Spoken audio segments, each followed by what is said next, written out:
Hi everyone. We're going to start doing some videos to go through what you could potentially want to have when you're brewing up specialty coffee, because it's not, if you've got like and I don't want to use names, but like just a regular drip coffee pot or something like that, this isn't really that kind of coffee. This is like a special cheesecake that you're making recipe type coffee that's got to be done as best as possible. And let's put it this way, you can brew it in a drip maker and that kind of thing, but the better you do it, it's just like any other recipe, the more you're going to get a finer and clearer result out of that.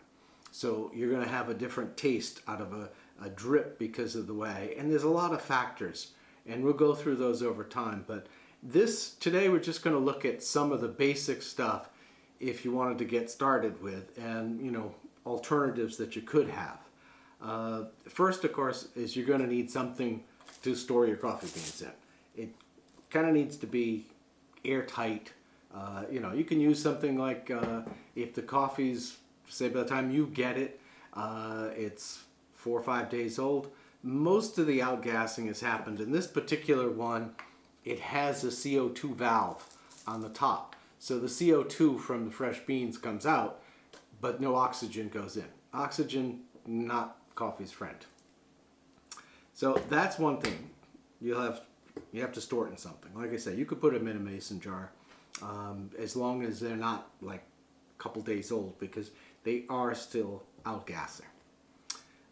The other thing that you'd need if you get into it, and these are not really expensive, this is just a little digital scale.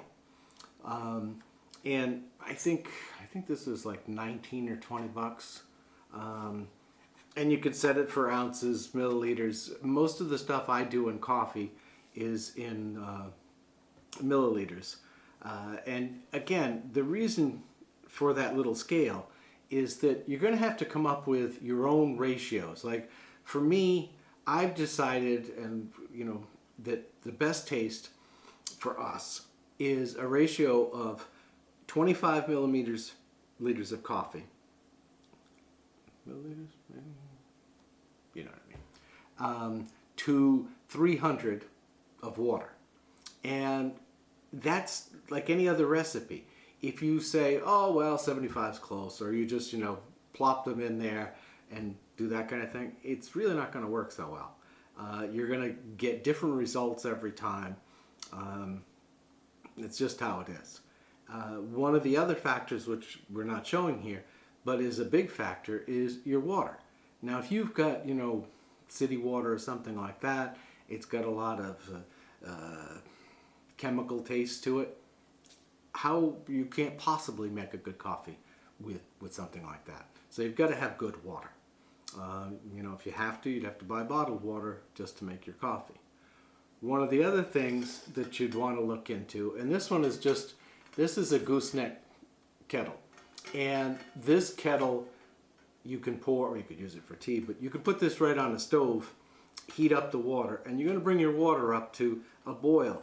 But for fresh coffee, you want that temperature to drop. So don't just, you hear it boiling and then you go do it. You'll end up scalding the beans, and you'll get a really kind of bittery taste out of them because you've burnt them basically. And I've found that, even a couple minutes isn't really all that long, because, your water's boiling at 212.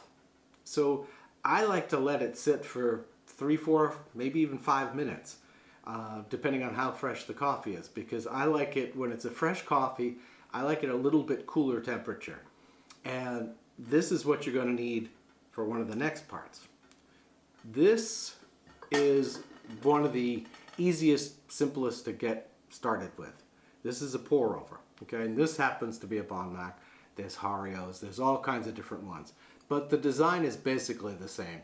It's a ceramic cup that sits on top of a mug that you put a paper filter in. And when you use these paper filters too, what you want to do is fold the two edges like that, and then you'll open it up pop it in, and she fits perfect in the container. So these are anywhere from 15 and up, depending on where you get them. And you're gonna heat your water. Your water's good. You're gonna take your water and do your paper filter. Clean out any of the residue off the paper filter. So then we come to your grind, which is another, and all of these we're going to go into in more detail over time. But your grind size will definitely affect how your coffee tastes too. This is a burr grinder, and I can take this, see, and set this to where I want. Now, like in a pour over, I'm going to generally run around here. If I'm making a cold brew, this makes a very coarse grind. And if I'm making an AeroPress, then I'm going to go way to the other side for a very fine, because it goes through. And the reason your grind makes a difference is because, picture this, if I've got a very fine grind and I'm just going to let it sit in there like in a French press, that's not going to work. It's going to sit and absorb. That's why in like a French press, you want to have a very coarse, because you're going to sit in there and it's actually within that for a little while. Whereas you want a very fine one for like an AeroPress, because basically you're going to make that coffee in about 30 to 40 seconds. So you've got to have a lot of particle surface so that when that water goes through, it's taking all of the flavors and aroma and everything else with it as it passes through, because it's happening so quickly. And the reason you can use, and I'm sure you've seen them, the little round burr grinders, it's got like 2 blades in them, and they work perfectly fine. It's a great way to get started or whatever. They're like usually maybe 20 bucks. You can find them almost anywhere. The better your grinder tends to get, the better consistency you get in your settings, so that you don't have, like in a burr grinder, you'll find, even if you shake it up and down a lot, you'll find you have a mixture of particles between semi-fine to almost pebbly, depending on how far you go. With a burr grinder, you end up, whatever your setting is, in a very consistent grind.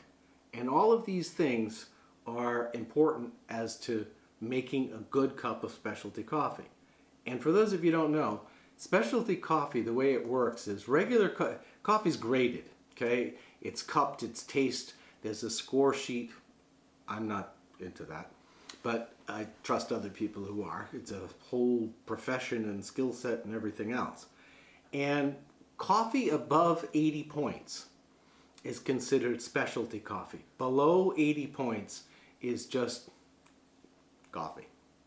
And one of the things we're going to try to get people to understand is that normal coffee that they've been drinking, that they stop at wherever, pick up a cup of coffee or pop it in their drip maker in the morning just to wake up and all that kind of stuff. This is not that. This has got a whole different taste. This is like buying a filet mignon and then sticking it in your broiler and then forgetting about it. How do you think that's going to come out? Not very good. So this you've got to take a little bit more care with in your measuring, your water, your grind size, and your preparation to get that really good cup of coffee that these coffees, these specialty coffees, will make. I mean, some of our coffees are anywhere from score from 84 to a 90 on the decaf. And we're working with a man in Kenya right now who's got a wonderful coffee, and he's a young guy, and I've been dealing with him for quite a while. And I wish I could buy his whole crop, but I can't. He produced about 1.5 tons of green, natural processed coffee. I can't do it. But the more attention you spend on this end, the better this end is going to taste. So that's the first in what we'll be doing.